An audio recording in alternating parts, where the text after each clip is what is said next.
Գյորջյան Կասկադ 60 ամիս փուլային վճարում բազմաթիվ առավելություններ։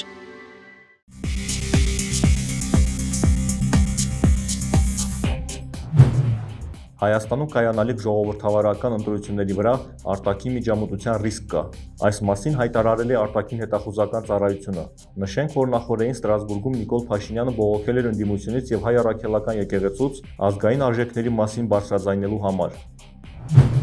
Ուժեղ Հայաստանը քննարկում է արտախորհրդարանական ընդդիմադիր ուժերի հետ կոնսոլիդացիայի տարբերակ, այն չի ներառելու խորհրդարանական ընդդիմությունը։ Այս մասին այսօր հայտարարել է Ուժեղ Հայաստան կուսակցության համակարգող Նարեկ Կարապետյանը։ Հայաստանի նախկին վարչապետ Կարեն Կարապետյանը հայտարարել է, որ ցանկություն չունի կրկին վերադառնալ և Հայաստանում որևէ պաշտոն զբաղեցնել։ Այս մասին ասել է նա անձամբ լրագրողների հարցերին ի պատասխան, բայց ավելացրել հավատում է ընդդիմության հաղթանակին։ Նախընտրական շրջանում թիրախավորելու են արցախցիներին։ Այս մասին Հասնիֆոյի հետ զրույցում ասել է Արցախի պետնախարար Նժդեհ Իսկանդարյանը, անդրադառնալով Փաշինյանի վերջին հայտարարություններին առ այն, որ Արցախի մասին հիշատակումը հակասում է Հայաստանի արտաքին քաղաքականությանը։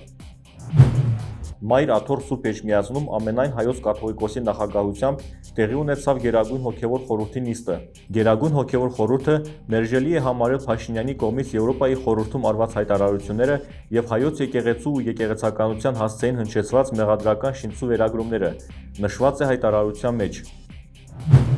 Գորիսի նախկին համայնքապետ Արուշ Արուշանյանին թեև ազատազրկելու որոշում է կայացվել, սակայն նա շարունակում է մնալ ազատության մեջ։ 1 տարի առաջ Վճռաբեկ դատարանը վարույթ է ընդունել բողոքը, սակայն, ինչպես Փաստինֆոյի հետ զրույցում հայտնում են դատարանից, առ այս պահը որոշում չի կայացվել։ Փորձագիտական շրջանակները կարծում են, որ դատարանները գործի մասին մոռացել են քաղաքացիական պայմանագրին ցուցաբերած աջակցության շնորհիվ։ Պաշտպանության նախարարության պաշտոնատար անձը մեղադրվում է խոշոր չափերի կաշառք ստանալու և պաշտոնեական լիազորությունները չարաշահելու մեջ։ Նրա ու ևս 3 անձի վերաբերյալ նախաքննությունն ավարտվել է։ Այս մասին հայտնում են Հայաստանի Հանրապետության հակակոռուպցիոն կոմիտեից։ Աջափնյակում շուրջ 2 շաբաթ առաջ սպանության գործով նոր մեղադրյալներ կան։ Հայաստանի Հանրապետության գլխավոր դատախազությունից Փաստինֆոյի հետ զրույցում հայտնեցին, որ դատախազը հանրային քրեական հետապնդում է հարուցել ևս 2 անձի։ Սահմանադրական դատարանի դատավորի պաշտոնում Հրայր Թովմասյանի փոխարեն առաջարկվել է Վլադիմիր Վարդանյանի թեկնածությունը, վերջինս արդեն դադարեցրել է անդամակցությունը քաղաքացիական պայմանագրին։